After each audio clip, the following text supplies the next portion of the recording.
Hello friends, தயிர் வந்து தாளித்து சாதம் கட்ட போகிறோம்.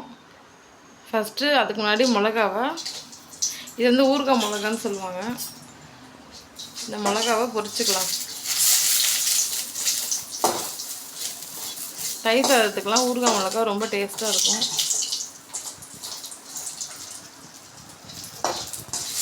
இது மாதிரி ஊறுகாய் மிளகா எல்லா கடையிலையும் கிடைக்கும், சூப்பர் மார்க்கெட்லேயும் கிடைக்கும்.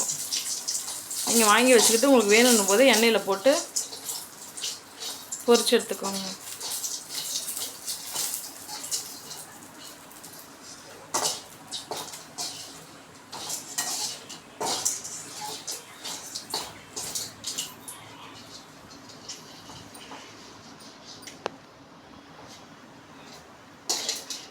நாங்கள் லைட்டாக கொஞ்சம் எண்ணெயிலேயே வந்து அந்த ஊறுகாய் மிளகாவை வறுத்து எடுத்துக்கிறோம். ஏன்னா அதிக எண்ணெயை ஊற்றி அதிகமாக ஆயில் ஊற்றக்கூடாது. ஸோ அதனால் ரொம்ப ஆயிலி ஐட்டம் சாப்பிட்றதும் நல்லதுக்கு இல்லை.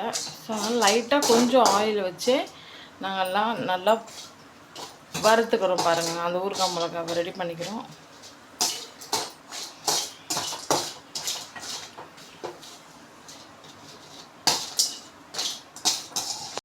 பாருங்கள், கடாயை விட்டு எடுத்து தனியாக ஒரு பிளேட்டில் வந்து வச்சாச்சு. சரிங்களா?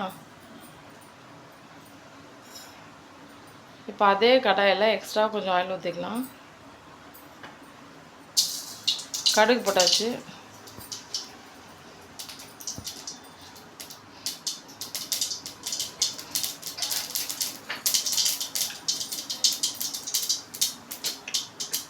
கடுகு, காஞ்ச மிளகாய் கிள்ளி போட்டோம். போட்டுட்டு நல்லா வறுத்துக்கிட்டோம்.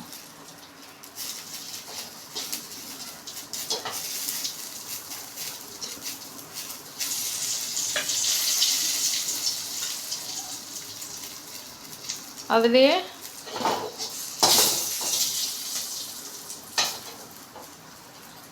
இப்போ மஞ்சள் போட்டுக்கிறோம்.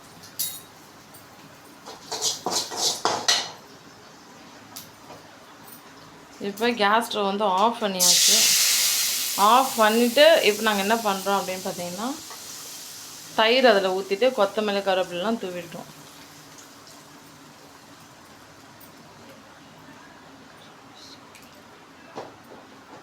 ஸோ சம்மர் டைம்லலாம் இது மாதிரி தயிர் சாதம் வந்து செஞ்சு சாப்பிடுங்க.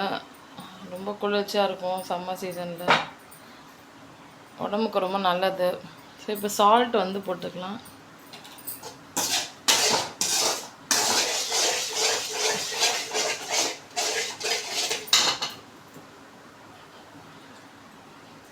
இப்போ தண்ணி ஊற்றிக்கலாம்.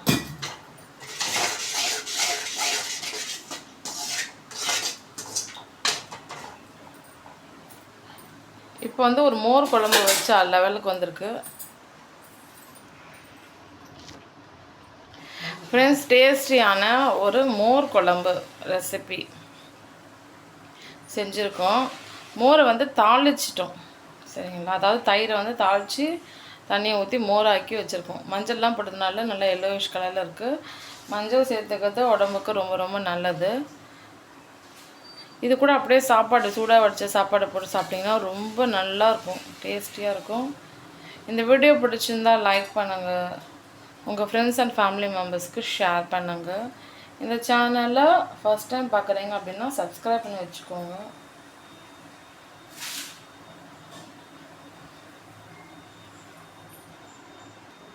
இப்போ தயிர் சாதம் ரெடி பண்ண போகிறோம் இல்லையா, அது வந்து எப்படின்னா கொஞ்சம் ரைஸ் எடுத்துக்கோங்க.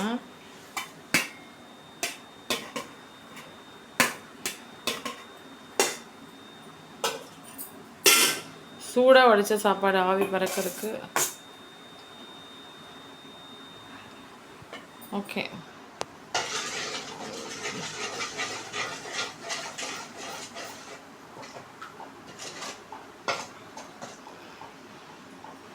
நம்ம மோரை ரெடி பண்ணோம் இல்லையா, அது அப்படியே இதில் ஊற்றிக்கலாம். ஊற்றிட்டு கரண்டி வச்சு இது மாதிரி நல்லா மிக்ஸ் பண்ணி விட்டுக்கோங்க. ஸோ இப்படி தான் ஃப்ரெண்ட்ஸ் சூடான தயிர் சாதம் ரெசிபி வந்து ரெடி பண்ணணும்.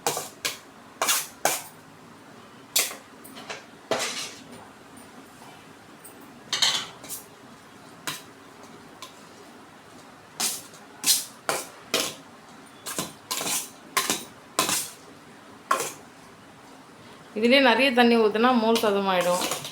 கொஞ்சம் கெட்டியாக இருந்துச்சுன்னா தயிர் சாதமாக இருக்கும்.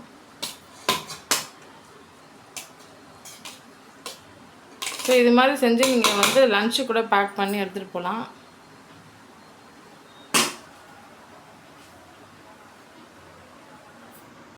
ஸோ பாருங்கள், இது மாதிரி தயிர் சாதம் ரெசிபிக்கு ஊறுகாய் மிளகா செம்ம டேஸ்டான ஒரு சைட் டிஷ்ஷு. ஸோ வீட்டில் இருக்கிறவங்களும் இது மாதிரி லன்ச்சுக்கு ஆஃப்டர்நூன் நீங்கள் ரெடி பண்ணி சாப்பிட்லாம். இந்த வீடியோ உங்களுக்கு கண்டிப்பாக பிடிச்சிருக்கும். ஸோ லைக் பண்ணிக்கோங்க. இந்த சேனலை மறக்காமல் சப்ஸ்கிரைப் பண்ணி வச்சுக்கோங்க. நாங்கள் இன்றைக்கி செஞ்சு காமிச்சிருக்க ரெசிபி உங்களுக்கு பிடிச்சிருக்கான்னு கமெண்ட் செக்ஷனில் கமெண்ட் பண்ணுங்கள்.